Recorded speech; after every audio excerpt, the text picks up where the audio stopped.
Today we're going to talk about Danone Case. Danone is planning on a Christmas promotion in which a 3x2 discount will be applied on two different products, Danette Chocolate and Flan Vainilla. But they have found out that there is a problem. So, which is this problem? The problem is that they have found out demand is going to increase at 35% and the total volume of sales of Dia and Mercadona, their main clients, will increase as well as 7%. In consequence, they will have to increase their production. So, have they got enough capacity to meet its demand?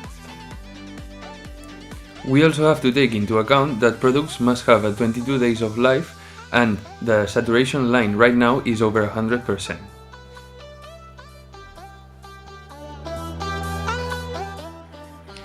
So this is the solution that we have found out.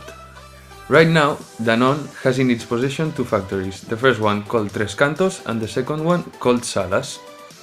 Or they can opt to produce during the weekends or to outsource their production in external factories. Being the cost of producing during the weekends 800 for each ton, or contracting the external factory for nearly 5,000 euros a week.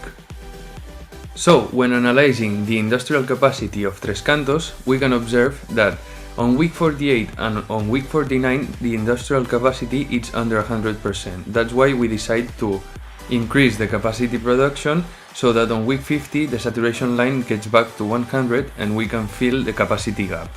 And week 51 and 52 will stay stable as before. In order to do so, we will redistribute the extra tons on week 48 and 49 to fill the gap from week 50.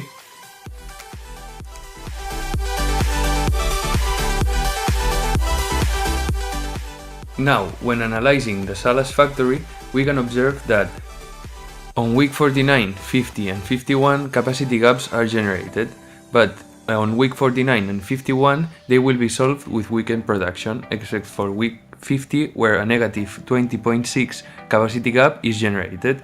So, in order to solve it, we will rely on external production in which we will produce 7 tons, and the rest will be anticipated on week 48 and week 49, producing 7 tons on each week. This way we will have produced 0.4 extra tons, which we could decide to redistribute in programs such as UNICEF, Danone Communities or Danone Nations Cup. Finally, we would recommend to Danone that they increase the technology of their machinery, as well as make them work 24/7. They could also increase the number of workers or renegotiate the costs of outsourcing or producing during the weekends.